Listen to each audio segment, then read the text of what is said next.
নমস্কার। জামাই ষষ্ঠী উপলক্ষে আমার আজকের ছোট্ট একটি নিবেদন। বৈশাখ চলে গেলে এসে যায় জ্যৈষ্ঠী, শ্বশুরের মাথা ফাটে জামাইয়ের ষষ্ঠী।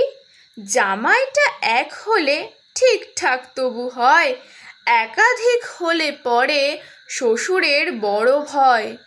আম, লিচু, কাঁঠালেতে সকালের ফলাহার, বাজারের দাম দেখে শ্বশুরের মুখ ভার। ইলিশের সর্ষে আর ভেটকির পাতুরি, গলদার দাম যেন বুকে ঠোকে হাতুড়ি।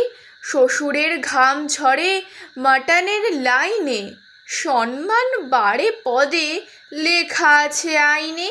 সন্ধ্যের টিফিনেতে ডিশ হবে চাইনিজ, ডিনারেতে লুচি দিয়ে ডাইজিনে ডিসমিস। নমস্কার।